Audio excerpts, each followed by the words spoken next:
obsessed with them. But truth be told, I'm not a total Apple fanboy. Yes, I own an iPhone and an iPad, and they're great both for work and play. But what really has been fascinating me is how Apple has managed to stay on top for so long. And of course, the late legendary Steve Jobs himself, the co-founder of Apple and the all-around boss. Now, my mate Dicko, he challenged me to come up with a simple acronym that would make Apple's services sound absolutely flawless. But here's the thing. I also wanted to show you that Apple and Jobs had their fair share of failures. And trust me, it's not to bring them down or anything like that. Quite actually, it's the opposite. I just wanted to give you a very well-rounded view of Apple. So here are 5 massive failures that could have totally changed the game for Apple. So let's start with the Apple Lisa. Back in 1983, they launched this fancy, expensive computer named after Steve's daughter. Unfortunately, it tanked big time because of its crazy price tag and limited software capabilities. Then there was the Macintosh TV in 1993. They tried to combine a computer with a TV, which sounded pretty cool at the time, right? Well, it turns out it didn't quite take off because it was way too expensive and didn't have any compelling features to make it worth the investment. And you can't forget the Apple III, released in 1980.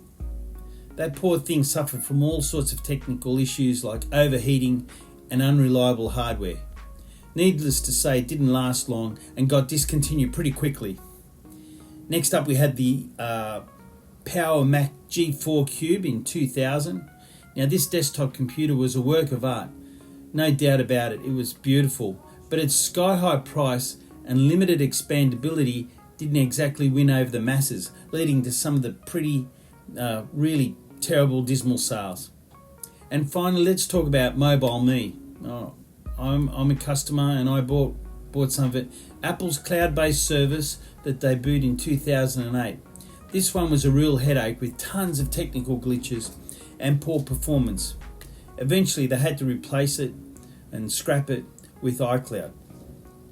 Now, despite all those setbacks, Jobs never sat back and accepted defeat.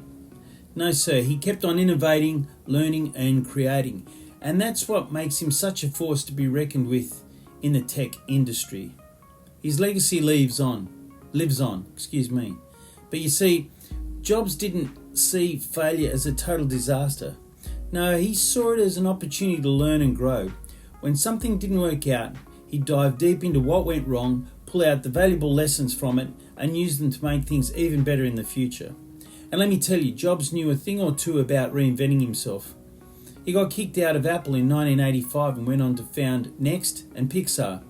Those experiences allowed him to fine-tune his leadership style and eventually make a triumphant return to Apple in 1997, saving the company from the brink of bankruptcy. Talk about a comeback story, right? Well, Jobs was all about striving for perfection, demanding excellence from himself and his teams. His unwavering commitment to quality is what truly set Apple apart from the competition. I mean, this guy was a genius at blending creativity and technology. He had this incredible ability to imagine products that didn't even exist yet, like the iPhone and the iPad we all enjoy today. It was like he could blend the reality and bring the future in the present. But here's the thing. Jobs was just like you and me. He faced failure more times than he'd probably like to admit. But the difference was he turned those setbacks into fuel for innovation. He showed us all that failure can actually lead to some pretty remarkable achievements if you approach it with determination and a growth mindset. That, my friends, is a stellar example of leadership traits that we can all learn from.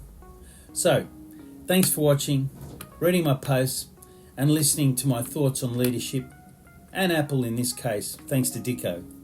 I appreciate you sticking around and I'll catch you in the next one. Thanks very much. Have a great day. Bye.